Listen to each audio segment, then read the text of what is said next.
कई पहलू आप जानते हैं और उसको मैं एक एक बिंदु में दोहरा दूं।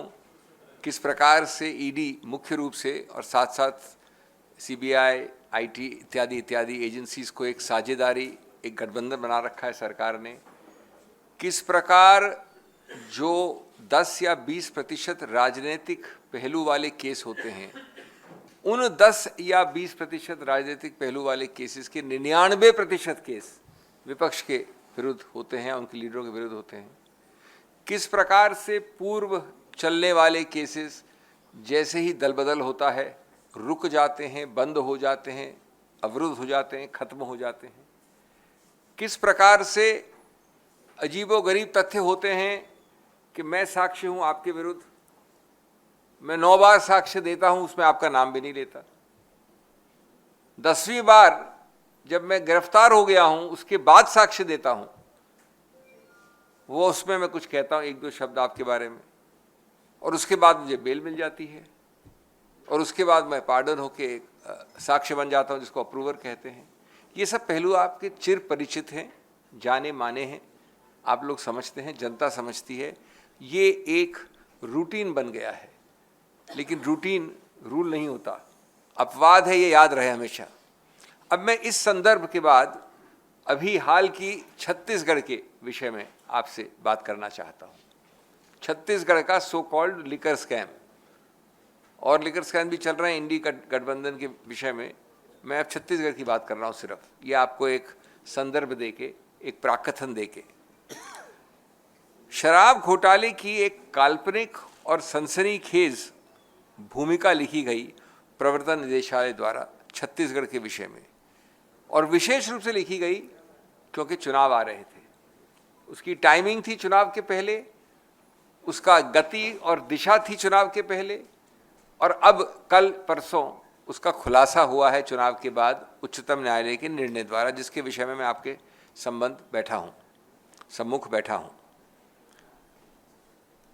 उच्चतम न्यायालय ने एक बड़ी विचित्र चीज आपके सामने रखी है। उन्होंने ये होल्ड किया कि पूरा मामला हम खारिज करते हैं। टुटेजा नाम था मुख्य रूप से, लेकिन उनको हर प्रकार से आरोपित किया गया था कि मुख्यमंत्री के साथ मिले हैं, 70 अधिकारी मिले हैं, शासन पूरी तरह से लिप्त है। उस केस में उच्चतम न्यायालय ने कहा, पहला कि कोई ऑफेंस ही नहीं है, हम क्वॉश करते हैं। दूसरा कि आप जानते हैं कि प्रवर्तन वाला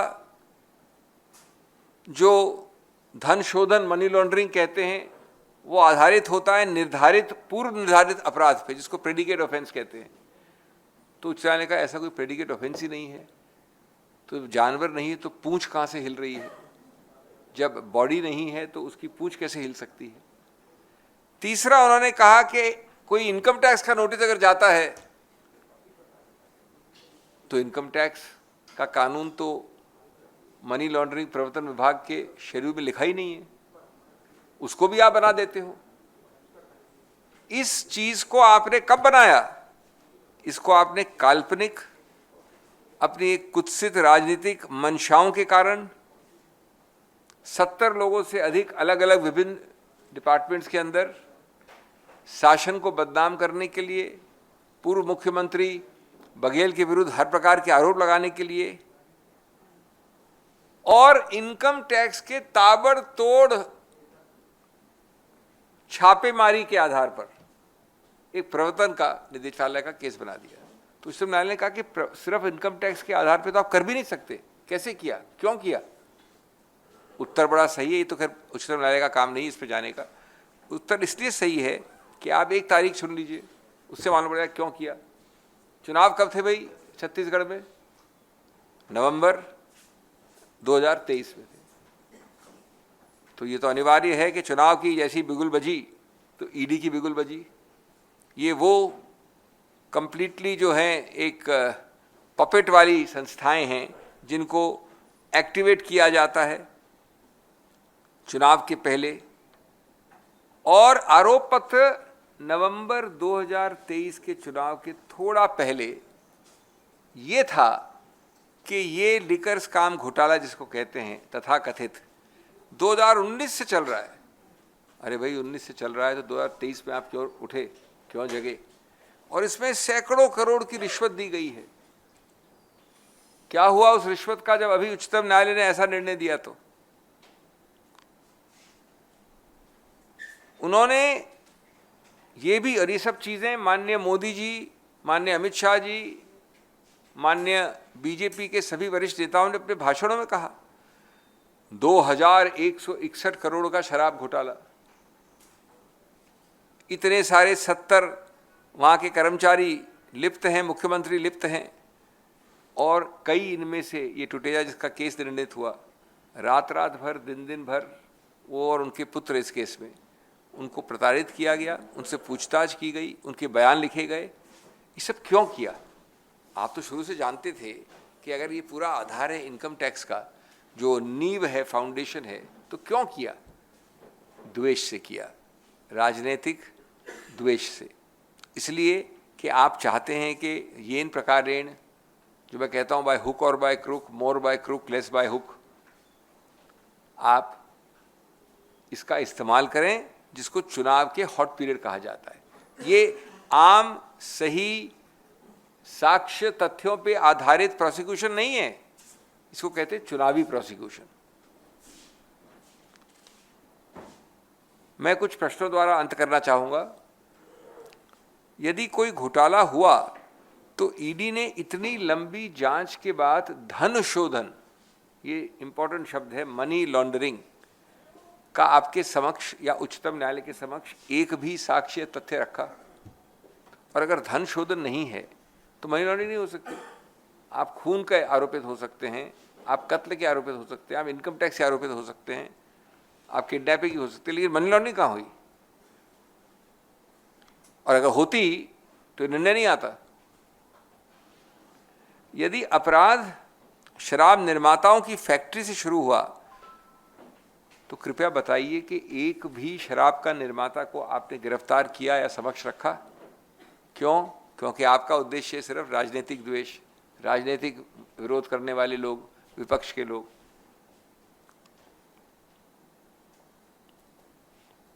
अगर ये 2019 से 2023 का ये इतना बड़ा जिसको स्कैम कहा आपने, तो आपने एक भी आबकारी अधिकारी, फील्ड अफसर एक भी क्यों नहीं गिरफ्तार किया? आप जानते हैं कि जो आबकारी विभाग है वो सबसे ज़्यादा नियंत्रित है।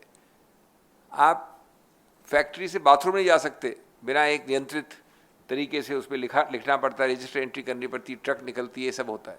एक आदमी को आपने अरेस्ट नहीं किया, क्यों?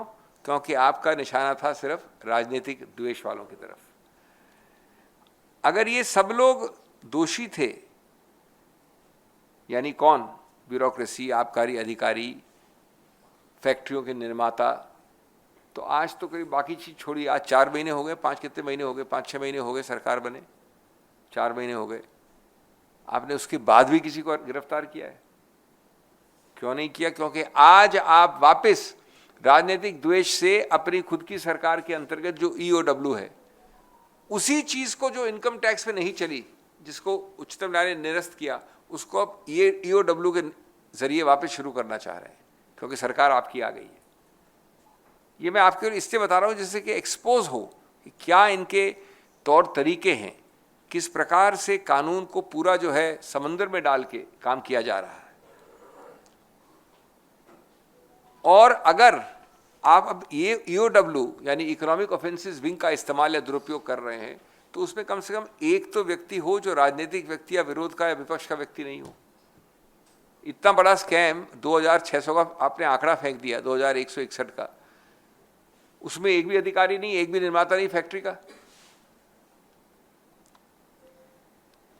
मैं अपनी बात अंत करना चाहूंगा ये कह के कि हम इस प्रकार के निर्णयों का हम स्वागत इसलिए नहीं करते कि ये हैं इसमें इन्वॉल्व, या मैं हूं, या टुटेजा है, वो मुद्दा नहीं है।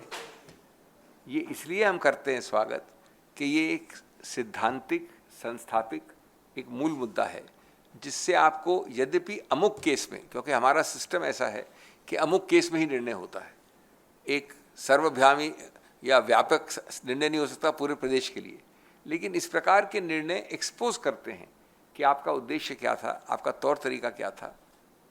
आपके डिवियसनेस के उदाहरण क्या थे, और इसलिए ये आवश्यक है कि ये आपके समक्ष रखा जाए और आपके ज़रिए पूरे देश को मालूम हो कि ये एक और पांचवा या छठा पहलू है इस ईडी या प्रवर्तन विभाग का दुरुपयोग करना राजनीतिक कारणों से। Friends, I will be very brief in English. We have discussed with you from this podium several facets of the misuse of this coalition partner of the BJP ruling party. The coalition partners include the ED, the IT, the CBI, etc. You have heard about cases where in the 20 or the 15% cases which are political, 99% are about the opposition.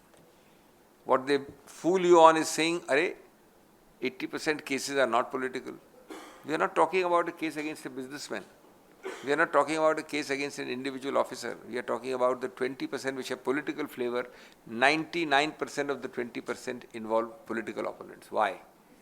Second facet, you have seen that people who have long pending cases, advanced stages of cases, they suddenly go through that well-known, not a washing machine is a cliched phrase, now it's a laundry factory. They go through a laundry factory and that case suddenly stops. The case suddenly does not go on, it gets closed. Third facet you've seen is that a person gives 8 statements where he does not name any of you. Then he's arrested. Then suddenly 9th statement he takes a few sentences about you under arrest. And after a few weeks he gets bail. The law officer gets up and says, "We don't oppose bail, he has back pain." And then after that, he gets approvership and pardonship. These are facets you know about. Today, I am discussing a related facet regarding Chhattisgarh. Just to underline and emphasize on a new peg which happened yesterday in the Supreme Court, how unfair, how motivated, how partisan, how one-sided this whole approach of the BJP ruling government is during election time to mislead the people and to misuse agencies. It has never happened in 75 years of Indian history. The Chhattisgarh story starts with the so-called liquor scam.